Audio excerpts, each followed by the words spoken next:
thérapeutique. Très thérapeutique. Un de mes textes et c'est un texte qui est quand même un peu triste. Ouais. Hier, je suis partie visiter un proche défunt. Le cimetière était placé juste en face d'un gymnase. Comme si la mort n'agissait qu'en surface. J'ai fondu en larmes car aucun nom n'était inscrit au sein de ce cimetière. Alors, la question se pose. Comment connaître l'emplacement de son palais mortuaire tombal si on a pu être présente lors de son enterrement? Vous savez ce que j'ai fait? Option numéro 1, péter un câble. Option numéro 2, repartir. Option numéro 3, accepter. Mourir comme un seul homme. Un bel exemple, qu'importe qui tu es, même ton propre nom, tu ne l'emporteras pas avec toi. Mourir comme un seul homme. Nos vrais palais seront nos tombes. Qu'importe pour qui tu l'as fait, ton palais sera ta tombe. J'ai accepté. En dépit d'une végétation dense, sauvage, cachant secrètement certains palais, je me suis mise à les visiter, une à une. Car si j'ai pu rire aujourd'hui, alors pleurer ne saurait tarder. De même que si j'ai pu être attristée, le rire, lui, ne saurait manquer. Telle est la loi d'Allah. Mourir comme un seul homme. Mon palais sera ma tombe. Chaque parole prononcée devient un souffle en moi, devient un pas en moi, un pas vers ce dernier.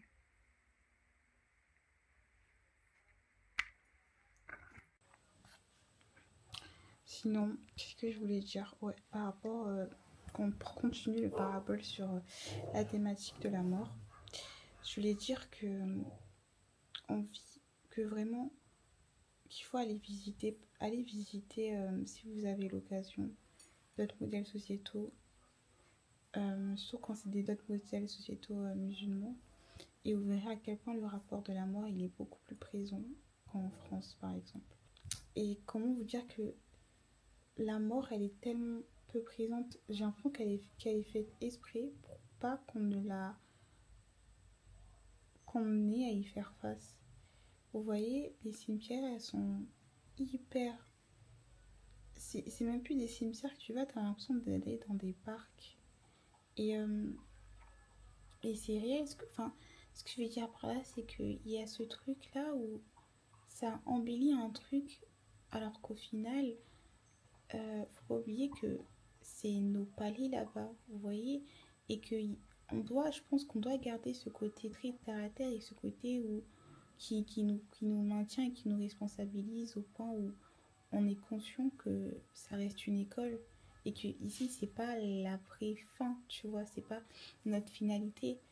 Et je crois que le fait de pas, vous voyez, on parle très peu de la mort, et il y a même aussi ce côté-là où les gens ils ont peur de la mort, ils ont peur d'en parler, et quand on en parle on nous dit qu'on est bizarre, alors que il n'y a pas à avoir peur, que c'est une étape clé, et c'est une étape où je pense que plus on en parlera, plus on sera conscient.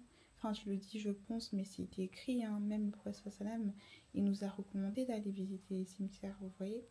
Et c'est pas pour rien, vous voyez, il y a toujours une sagesse derrière. Et ce que je veux dire par là, c'est que plus on sera conscient qu'une mort nous attend, et plus nos actions, nos actions sauront révéler et sauront révéler la vraie réalité de cette vie, vous voyez. Et même c'est avoir conscience de la mort, c'est avoir conscience que ici-bas, c'est pas notre fin. C'est avoir conscience d'un paradis qui existe, d'un enfer qui existe, et que c'est ce vers quoi le retour se fera. Donc, c'est ultra important d'avoir conscience de ça. Moi, il y a 3 panels au cours cette année que j'ai développé et qui me permettent, si vous voulez, de rester sur Terre. Euh, la première chose, c'est avoir conscience, toujours avoir la bonne opinion, mais savoir aussi que le Créateur, il nous aime et que c'est un privilège qu'on a, vous voyez. Deuxième chose, c'est d'avoir conscience en tout temps, tout lieu que nos morts, enfin que la mort existe et que la mort, que chaque temps qui s'écoule là, à travers cette vidéo, c'est un pas de plus vers la mort, vous voyez. Avoir conscience de ça. Et la troisième chose, c'est de rendre beaucoup plus concret le paradis.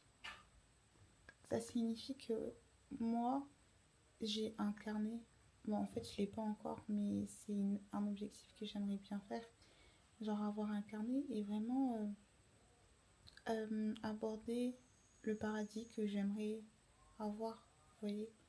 Et en fait, faire ces 3 choses, le dernier, juste pour être un peu plus précise, c'est, vous voyez, parler de oui, ce que vous aimeriez avoir, que oui, ici, parce que ici, vous voyez, c'est pas notre fin, ici c'est une école, on apprend et on a une mode de vie qui est le Coran et la Sunna du prophète sallam. Et, et à la fin de tout ça, tu auras quand même un paradis, enfin si tu fais bien les choses. Et, et ce que je veux dire par là, c'est que, vous voyez, rendre concret, même en parler, vous voyez, genre en parler, parfois j'en parle à des amis, oui, toi t'aimerais trop quoi, qui est là-bas, non, non, c'est quoi tes top 3, comment tu vois ta house et tout. Et en fait, c'est pas un délire, c'est vraiment conscientiser un fait qui est possible d'arriver, que tu souhaites arriver. Parce qu'entre nous, quand même, qui souhaite aller au enfer? Enfin, je suis désolée, c'est pas mon cas, hein. Je sais pas pour vous, mais moi, c'est pas mon cas. Et, euh, et donc, voilà, et ça permet de vraiment rendre concret tout ça et de garder un pied sur l'après. Je sais pas si vous voyez ce que je veux dire. Et donc, voilà, faire ces. Garder juste ces 3 points-là dans sa vie, c'est déjà un game changer. Donc, voilà, il y a de ça. Et il faut vraiment ne vous regarder la mort comme... En fait, le fait d'en avoir peur, je pense que... Parce que moi aussi, je suis passée par là.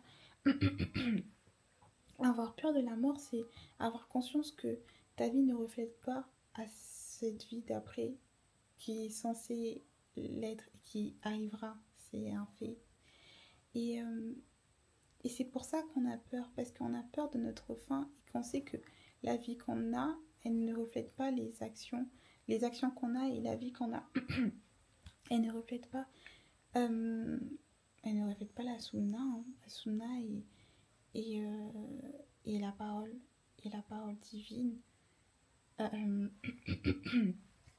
et donc, et je pense que c'est pour ça qu'il y a de ça où on a autant peur d'en parler, on a autant peur de le vivre aussi, tu vois, d'aller visiter.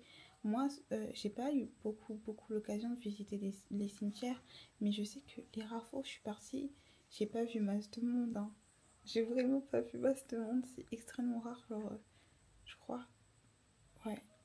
Et c'est pour vous dire à quel point, genre, les cimetières sont très peu visités.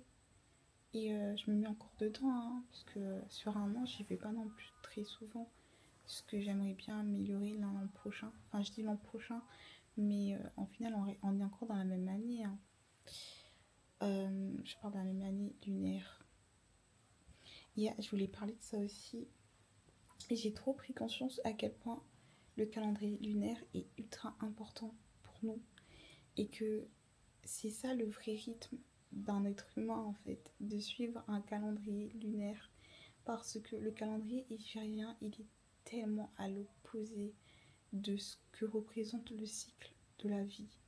Et quand je parle de la vie, je parle de la vie dans son entièreté. La nature, la lune, le cycle de la lune, tous les cycles en fait qui existent dans la vie. Et je vous promets que lorsque j'ai commencé à réellement plus suivre ce cycle-là, enfin vraiment à me dire que... Parce que vous savez, genre nous tous on est un musulman, hein, mais on se sait, le cycle lunaire c'est que pour Ramzan et encore, et après basta, tu vois, on n'en fait pas un cas alors que c'est ultra important. Et je pense que vraiment à partir du moment où ça m'a permis en fait de recalibrer tout mon être, mon corps et mon esprit de sur cette branche-là, sur ce cycle-là en fait. Et ça te permet de suivre un cycle qui est beaucoup plus aligné à ton être intérieur et éternel d'ailleurs. Et à partir de là, ça te fait du bien. Je vous promets, ça te fait du bien et tu suis un modèle qui, comme je vous dis, t'es plus aligné à ça en fait. Et personnellement, je me rends compte, plus le temps passe et plus je réalise à quel point ça change la vie. À quel point ça change la vie et que c'est vraiment pas le même mode de vie. Et, euh, et voilà quoi, et j'ai envie de dire que plus le temps va et plus tu réalises que vous voyez tous ces trucs qu'on nous disait à la madrasa, ou bien même que vous avez pu voir, euh, bah, c'est des choses qui étaient hyper importantes et qui bah, maintenant elles sont beaucoup plus présentes et tu les réalises vu que t'es plus dans ce cadre-là en fait et tu réalises à quel point ils avaient son importance et ils ont réellement son importance et que et qu'au final le Coran il est jamais arriéré. C'est vraiment un c'est faux. C'est faux de dire que parce que c'est des lois, en fait, j'aime trop dire ça, genre c'est des lois d'Allah, c'est des lois en fait intemporelles. Qu'importe le temps qui passera, elles existent dans cet univers qu'Allah a créé, vous voyez, et dans laquelle nous y est en fait, nous y sommes. Donc voilà, plus on cherchera à les suivre et à les comprendre et à les appliquer dans nos vies, et plus on soit mieux vivre.